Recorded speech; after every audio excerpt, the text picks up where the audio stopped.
20 గంటల అహర్నిశం ఎన్నికలున్నా లేకున్నా ప్రజల మధ్యనే గడుపుతూ ప్రజల సమస్యలు తీర్చే విధంగా పనిచేస్తున్నటువంటి వ్యక్తి తన్నీరు హరీష్ రావు గారు.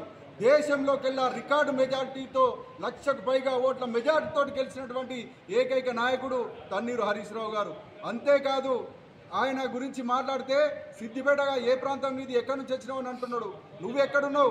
కొడంగల్లో ఓడిపోతే మల్కాయిగిరిలో పోటీ చేసి మళ్ళా ఇవాళ కొడంగల్ పోయి గెలవలేదా? ప్రాంతాల మధ్య చిచ్చు పెట్టే విధంగా వెంకటరామారెడ్డి గారు కూడా ఈ ప్రాంతాన్ని కాదని చెప్తున్నాడు.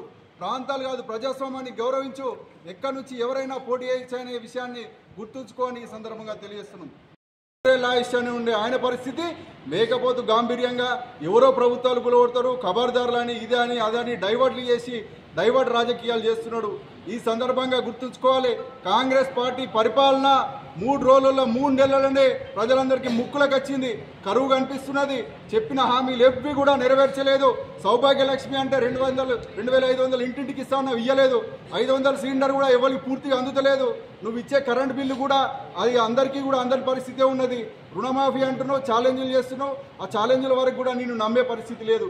ఈ రకంగా ఏ రకమైన హామీలు కూడా నువ్వు నెరవేర్చలేదు. ఇంకా పూర్తి స్థాయిలో 6 గ్యారంటీలను 6 గ్యారంటీల 6 36 గ్యారంటీలు ఉన్నాయి.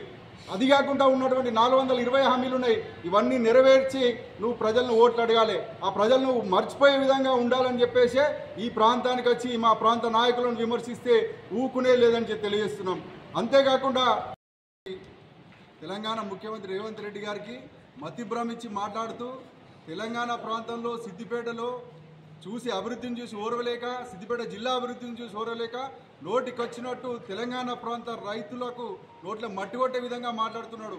కాళేశ్వరం ప్రాజెక్టులో భాగంగా ఉన్నటువంటి ఈ ప్రాంతంలో నిర్మించినటువంటి మల్లన్న సాగర్ కావచ్చు, రంగనాయక సాగర్ కావచ్చు, కొండపోచమ్మ సాగర్ కావచ్చు, ఆ ప్రాంత మనోభావాలకు వ్యతిరేకంగా ఈరోజు సస్యశ్యామలంగా మార్చినటువంటి ఆ ప్రాజెక్టులకు వ్యతిరేకంగా మాట్లాడుతున్నాడు.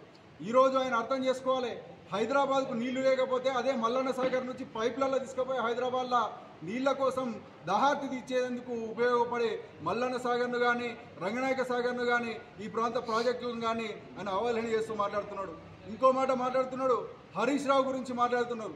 హరీష్ రావు గురించి మాట్లాడితే మీరు ఆకాశంకి ఉమ్మినట్టే, సూర్యుని మీద ఉమ్మినట్టే అని చెప్పి ఈ సందర్భంగా తెలియజేస్తున్నాం. ఎందుకంటే 24 గంటల్లో 20 గంటలు కూడా పేద ప్రజల కోసం పనిచేస్తున్నటువంటి ఏకైక నాయకుడు భారతదేశంలో ఆయన తన్నీరు హరీష్ రావు గారు. కరువు అనే విధంగా తయారైంది. కేసీఆర్ పాలనలో సుభిక్షంగా ఉన్నటువంటి తెలంగాణ సిద్దిపేట జిల్లా కాంగ్రెస్ పాలనలో కరువు ప్రాంతంగా ఎడారిగా మార్చే పరిస్థితి జరిగింది.